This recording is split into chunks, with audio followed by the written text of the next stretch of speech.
Assalamualaikum warahmatullahi wabarakatuh. Perkenalkan, nama saya Sonia. Saya dari Pendidikan Sejarah BP 2020. NIM saya 246.093. Pada kesempatan ini saya akan melakukan presentasi atas media yang telah saya buat. Saya mendapatkan tugas ini dari media dan multimedia pembelajaran sejarah yang diampu oleh Bapak dosen saya yang bernama Bapak Ridho Bayu. Pada kesempatan kali ini saya akan membuat media tentang yang berjudul Pemerintahan pada Masa Orde Baru.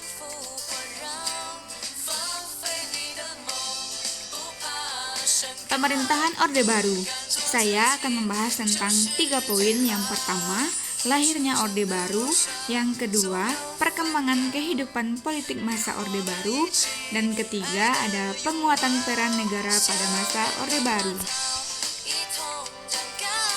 Pada kesempatan pertama, pada part 1 ini, saya akan membahas tentang lahirnya Orde Baru.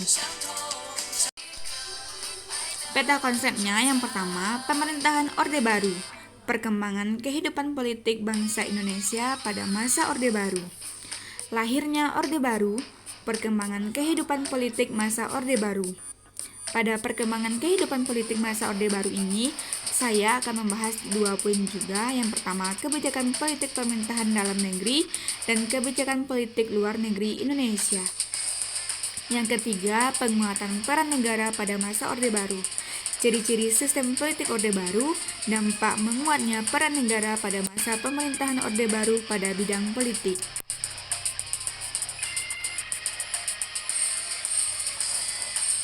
Yang pertama yang akan saya bahas adalah Orde Baru.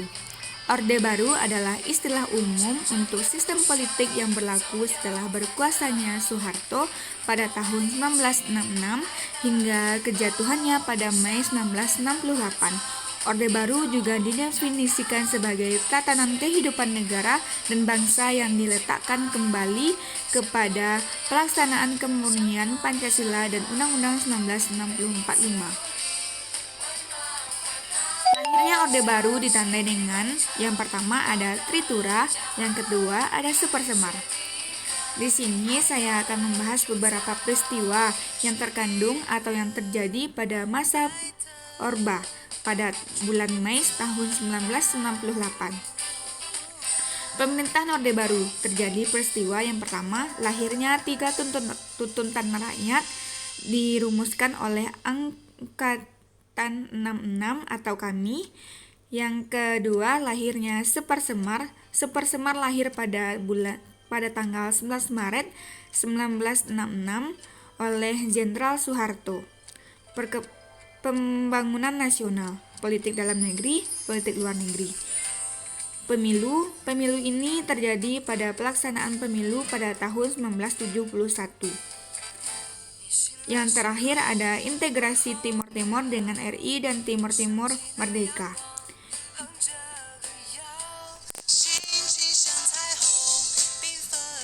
Disampaikan secara resmi pada tanggal 7 Juni tahun 1976, pengampungan 17 Juni 1976. Yang pertama saya akan membahas tentang Tritura. Tritura atau kepanjangannya Tri Tuntutan Rakyat. Yang pertama ada pembubaran PKI. 3 tuntutan Tri Tuntutan Rakyat yaitu pembubaran PKI, perombakan Kabinet Dwi Kora, penurunan harga. Tritura semakin hari semakin radikal disebabkan sikap Presiden Soeharto yang bertolak belakang dengan aksi-aksi Tritura, terutama mengenai pembubaran PKI. Akibatnya, situasi keamanan dan ketertiban terutama di Jakarta hampir tidak terkendali. Selanjutnya ada Supersemar 11 Maret 1966. Supersemar adalah sebuah surat perintah yang diberikan kepada Soeharto sehingga Soeharto mendapat wewenang untuk mengambil segala tindakan untuk menjamin keamanan, ketenangan, dan stabilitas politik.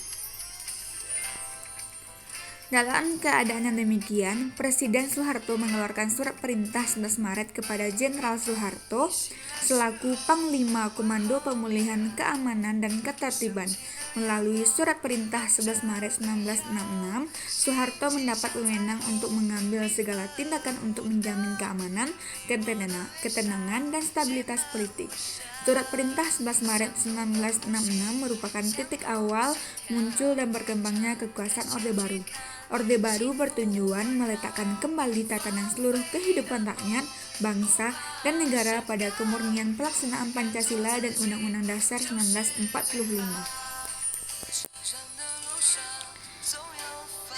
Selanjutnya, part 2. Perkembangan kehidupan politik masa Orde Baru.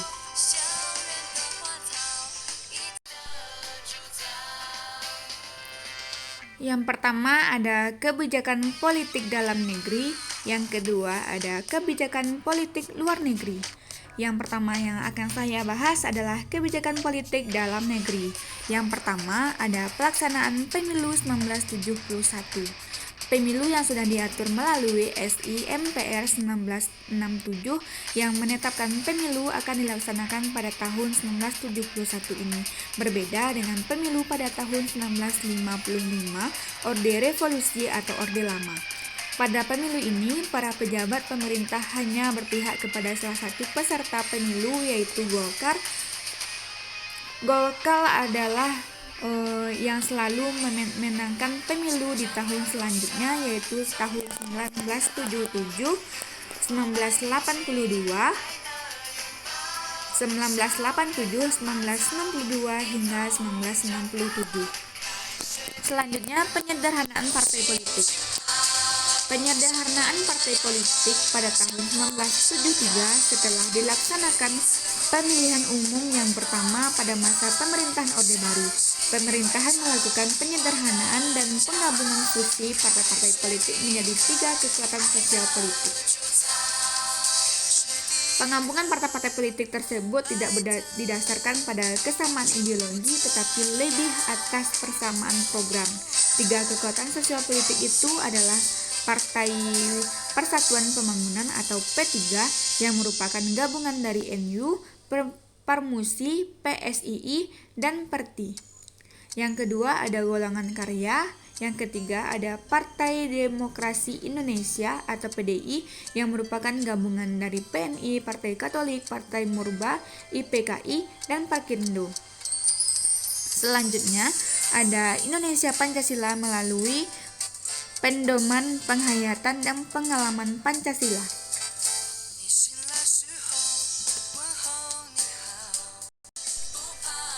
Soeharto memiliki tafsir sendiri terhadap Pancasila dan tafsir Soeharto bersifat mutlak pada masa Orde Baru pada tanggal 12 April 1976. Soeharto mengumumkan gagasannya mengenai Eka Prasetya Pancakarsa. Gagasan tersebut kemudian diinformalkan melalui TAP MPR nomor 4 atau 1978 mengenai Pedoman Penghayatan dan Pengalaman Pancasila atau biasa dikenal dengan P4. Selanjutnya ada Dwi Fungsi ABRI. Dwi Fungsi ABRI. Dwi Fungsi ABRI adalah peran ganda ABRI sebagai kekuatan pertahanan keamanan dan sebagai kekuatan sosial politik. Sebagai kekuatan sosial politik, ABRI diarahkan untuk mampu berperan secara aktif dalam pembangunan nasional. ABRI juga memiliki wakil dalam MPR yang dikenal dengan sebagai fraksi ABRI, sehingga kedudukannya pada masa Orde Baru sangat dominan. Selanjutnya, kebijakan politik luar negeri. Yang pertama ada Indonesia kembali menjadi anggota PBB. Indonesia pernah keluar dari keanggotaan sejarah berdirinya PBB pada 7 Agustus 1965 ketika terjadi konfrontasi dengan Malaysia. Pada saat itu Malaysia menjadi anggota tidak tetap Dewan Keamanan PBB sehingga pemerintahan RI tidak setuju dan keluar dari keanggotaan PBB. Keputusan ini berdampak besar sehingga Indonesia terkucil dari pergaulan dunia internasional dan mengalami kesulitan ekonomi serta kesulitan dalam politik dunia. Pada tanggal 28 September di PBB kembali aktif, Indonesia kembali aktif. Hal ini juga terjadi karena banyak peran PBB untuk Indonesia, misalnya mengakui secara de facto dan de jure kemerdekaan Indonesia dan juga mengembalikan Irian Barat kembali ke bagian RI setelah perjuangan pembebasan Irian Barat yang penuh pengorbanan. Selanjutnya, pemulihan hubungan diplomatik dengan Malaysia dan Singapura dan pemutusan hubungan dengan Tiongkok. Pada tahun 1965 terjadi konfrontasi antara Indonesia dengan Malaysia dan Singapura. Untuk memulihkan hubungan diplomatik dilakukan penandatanganan perjanjian antara Indonesia yang diwakili oleh Adam Malik dan Malaysia yang diwakili oleh Tun Abdul Razak pada tanggal 11 Agustus 1966 di Jakarta. Pemulihan hubungan diplomatik dengan Singapura melalui pengakuan kemerdekaan Singapura pada tanggal 2 Juni 1966. Berbeda dengan pemerintahan Soekarno yang pro kepada RRC dan berporos pada Beijing sehingga menyebabkan paham komunis tumbuh subur di Indonesia. Kebijakan politik masa Orde Baru justru memutuskan hubungan dengan RRC. Kebijakan politik Indonesia tidak lagi berjalan dengan bebas dan aktif seperti sebelumnya. Maka pemerintahan Orba mengambil tindakan untuk memutuskan hubungan diplomatik dengan RRC dan meniadakan segala hal yang berbau Cina di Indonesia. Yang ketiga, memperkuat kerjasama regional dan internasional. Indonesia mulai memperkuat kerjasama baik regional dan internasional dengan melakukan beberapa upaya, yaitu turut serta dalam pembentukan ASEAN, mengirimkan kontingen Garuda dalam misi perdamaian, ikut berperan dalam KTT non-blok, berperan dalam organisasi konferensi Islam. Selanjutnya, bergabungnya Timor Timur. Ketika Indonesia merdeka, Timor Timur yang jaraknya sangat dekat dengan Indonesia masih menjadi jajahan bangsa Portugis. Hal ini sangat mempengaruhi kondisi Nusa Tenggara Timur dan Barat yang letaknya dekat dengan Timor Timur. Terlebih setelah kudeta di Portugis pada tahun 1974. Pergolakan di Timur Timur terus terjadi dan menyebabkan beberapa pihak ingin bergabung dengan Indonesia. Keinginan itu disampaikan secara resmi pada tanggal 7 Juni 1976. 10 hari kemudian Presiden Soeharto memutuskan penggabungan Timur Timur ke Indonesia dan menjadi provinsi ke-27. Walaupun demikian, fraksi Fretilin terus berjuang untuk mendapatkan kemerdekaan hingga pada tahun 1999 ketika Orba berakhir, rakyat Timur Timur melakukan referendum untuk lepas lagi dari RI dan mendirikan negara sendiri yang berdaulat. Selanjutnya, part 3. Penguatan peran negara pada masa Orde Baru. Program utama pemerintahan Orde Baru di bawah kepemimpinan Soeharto adalah menciptakan stabilitas politik dan ekonomi yang mantap karena pencapaian stabilitas politik tersebut merupakan prasyarat bagi tercapainya pembangunan ekonomi. Pada masa Orde Baru, peran negara sangat kuat. Di sini saya akan membahas tentang dua. Yang pertama ada ciri-ciri sistem politik Orde Baru dan dampaknya menguatnya peran negara pada masa pemerintahan Orde Baru pada bidang politik. Selanjutnya ada dual fungsi ABRI. Dual fungsi adalah suatu doktrin di lingkungan militer Indonesia yang menyebutkan bahwa TNI memiliki dua tugas, yaitu menjaga keamanan dan ketertiban negara serta memegang kekuasaan dan mengatur negara. Dengan peran ganda ini, militer diizinkan untuk memegang posisi dalam pemerintahan. Yang kedua ada konsep masa mengambang. Memberlakukan konsep masa mengambang sebagai dasar pembangunan politik di daerah pedesaan, penyederhanaan jumlah partai politik di Indonesia, dan memberlakukan Pancasila sebagai asas tunggal bagi seluruh partai Indonesia dan memberlakukan Pancasila sebagai asas tunggal bagi seluruh partai politik dan organisasi massa yang ada di Indonesia. Yang ketiga ada korporatisasi negara. Pemerintahan Soeharto merupakan kebijakan korporatisasi negara. Kelompok-kelompok masyarakat dari berbagai unsur seperti buruh, pers, perempuan, kelompok profesi, dan organisasi keagamaan dikooptasi dan disempatkan keadaan wadah-wadah tunggal dengan ormas kepanjangan tangan pemerintah. Selanjutnya, korporasi negara. Pemerintah Soeharto menetapkan kebijakan kooperatif negara. Yang keempat ada sentralisasi pemerintahan. Peranan pemerintahan pusat sangat menentukan dan pemerintah daerah hanya sebagai kepanjangan tangan pemerintahan pusat. Yang selanjutnya ada program bantuan luar negeri. Melalui lembaga IGGI, pemerintah telah berhasil mengusahakan bantuan luar negeri di samping mengadakan penangguhan dan paringan syarat-syarat pembayaran kembali utang-utang meninggalan Orde Lama. Selanjutnya ada sistem semi perwakilan. Penerapan sistem kepartaian yang mengacu pada Undang-Undang Nomor 3 Tahun 1985 diyakini telah menghasilkan kestabilan politik yang dicita-citakan sejak awal Orde Baru. Namun sistem tersebut memperlihatkan keterbatasan dalam menampung aspirasi masyarakat yang lebih luas dan terus berkembang. Selanjutnya, dampak menguatnya peran negara pada masa Orde Baru pada bidang politik. Yang pertama, adanya pemerintahan otoriter. Presiden mempunyai kekuasaan yang sangat besar dalam mengatur jalannya pemerintahan. Yang kedua, ada dominasi Golkar. Golkar merupakan mesin politik Orde Baru yang paling diandalkan dalam menjadi satu-satunya kekuatan politik di Indonesia yang paling dominan. Yang ketiga, pemerintahan yang sentralistis.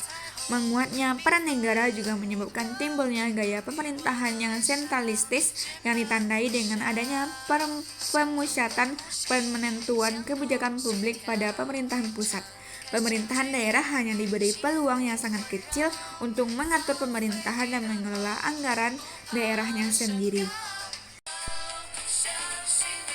Setelah saya menjelaskan materi tadi, saya akan supaya lebih memperdalam pemahaman saudara dalam melihat materi saya akan mengadakan sebuah game.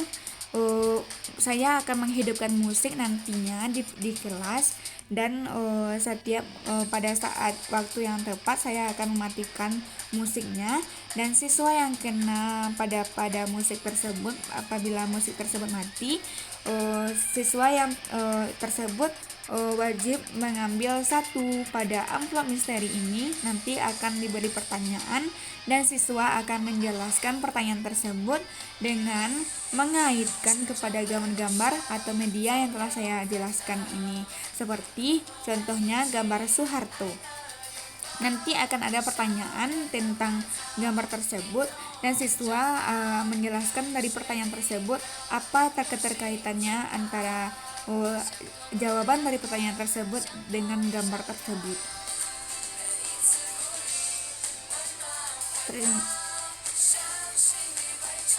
Terima kasih. Assalamualaikum warahmatullahi wabarakatuh.